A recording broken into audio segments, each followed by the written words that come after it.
वो एक लड़के ने एक लड़की से कहा, बोले मैं तेरे से ब्याह करना चाहता हूं।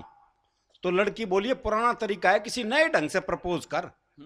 तो लड़का बोला, ऐसा है, तू मेरे छोरे से अपनी चिता में आग लगवाना पसंद करेगी? नहीं, विवाह का ये मौलिक प्रस्ताव ये हमारे यहाँ ही संभव है जी। तो हमारे यहाँ तो प्यार ब्याह के बाद ये होता है। वो हरियाणा के एक बस कंडक्टर का ब्याह हुआ, तो पहली रात को जो कमरे में पहुंचा तो पलंग पे बैठी हुई दुल्हन से जो उसका पहला संवाद था वो उसके प्रेम प्रदर्शन का चरमोत्कर्ष था।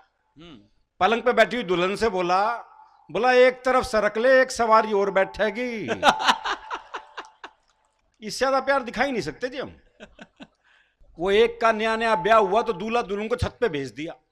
अच्छा, वहां उसने देखा लुगाई बड़ी सुथरी है, बोले लड्डू खावेगी।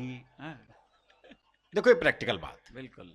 अगला कोई चांद तारों की बात नहीं कर रहा, जो ला सकता वही पूछ रहा है। हाँ।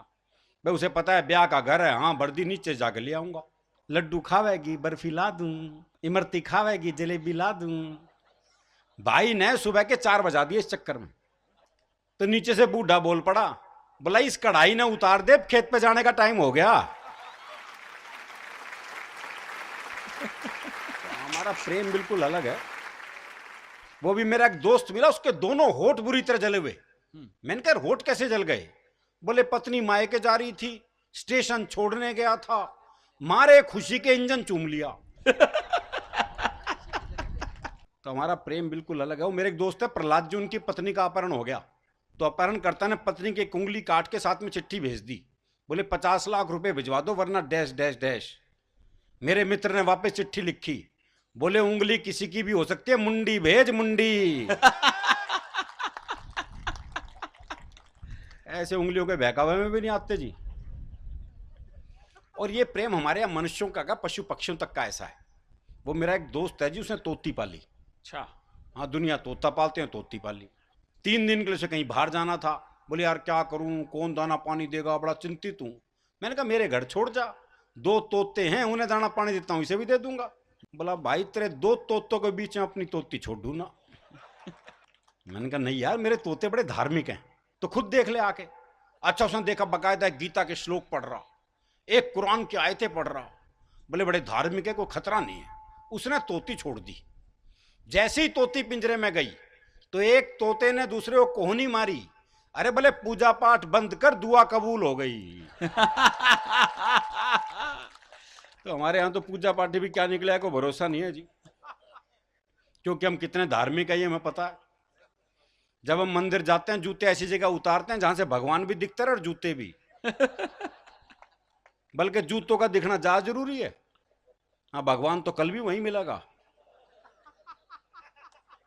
सही बात। नहीं, हमारा धार्मिक मामला बिल्कुल अलग है। वो एक हरियाणा का बूढ़ा मरण न हो रहा था, तो एक ने कहा मरण न हो रहा, अब तो राम का नाम ले ले। अरे बोले के नाम ले लूं? 15 मिनट बाद आमना सामना ही ना बोलेगा। बात अच्छी बात। धार्मिक स्थिति भी अलग है। बहुत आज मोदी जी का जिक्र हुआ। मोदी जी आए थे हरियाणा में, चुनाव जब हुए थे, जगह जगह भाषण दिया, शौचालय बनाएंगे शौचालय बनाएंगे। फिर महाराष्ट्र चले गए चुनाव में, वहां भाषण दे रहे, ना खाऊंगा ना खाने दूंगा। बताओ शौचालय बना क्या करेगा भाई? भाई बहुत अच्छा। एक वो चल रहा है कि आजकल खूब खाना खाने से पहले हाथ धो, खाना खाने के बाद हाथ धो। भाई हाथ धो के हाथ के पीछे पड़ गया। भाई पूरे देश से धो तो दिया हाथ, अब रह कहां गया हाथ? अच्छा, एक काम और करते हैं वो। हाँ। चाहे वो हरियाणा के मुख्यमंत्री का शपथ ग्रहण हो, चाहे महाराष्ट्र के मुख्यमंत्री का, आडवाणी जी और मुरली मनोहर जोशी जी को साथ ले जाते हैं और सामने बिठा देते हैं। फिर दिखाते हैं, बोले देखो ऐसे होता है शपथ ग्रहण। बहुत अच्छे। उसके बाद भाषण भी देते हैं। भाइयों और बहनों, आज मैं जहां हूं वो इनकी वजह से हूं, और जो ये जहां हैं मेरी वजह से। भाई बहुत अच्छे, मिलकर ताली बजा दो एक बार। वाह वाह वाह वाह। तो इसलिए राजनीतिक बात तो क्या करें साहब, हमारे दिल्ली में तो चल ही रहा है अखाड़ा, आप देख ही रहे हो। ये केजरीवाल हरियाणा का ही पीस है।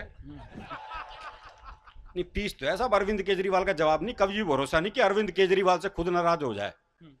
अरविंद नाराज हो सकता है केजरीवाल से। ये दोनों अलग अलग व्यक्तित्व हैं। ये पिछली बार जब शीला दीक्षित को हरा के चुनाव चुनाव हरा के जीते, तब मैंने 2 पंक्तियां लिखी हाँ। कि जब से आम आदमी पार्टी ने तोड़ी है पुरानी राजनीतिक रीत, तब से अरविंद केजरीवाल का नया नाम है शीला जीत।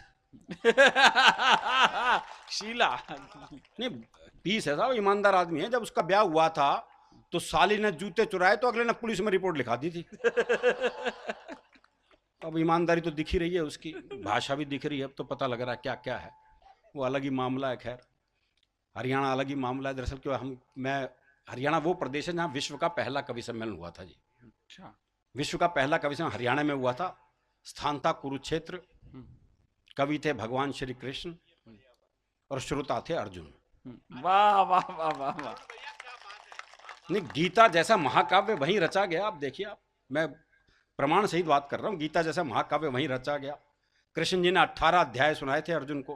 हाँ। उसके बाद कहा था, बोले लड़ रहा है या और सुनाऊं?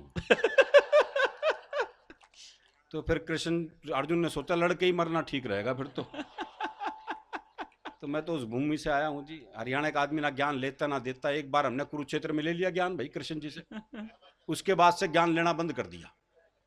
भाई जिसने कृष्ण जी से ज्ञान ले लिया हो वो इन आलतू फालतू बाबाओं से ज्ञान लेगा जो आजकल चल रहे हैं, देखे नहीं आपने?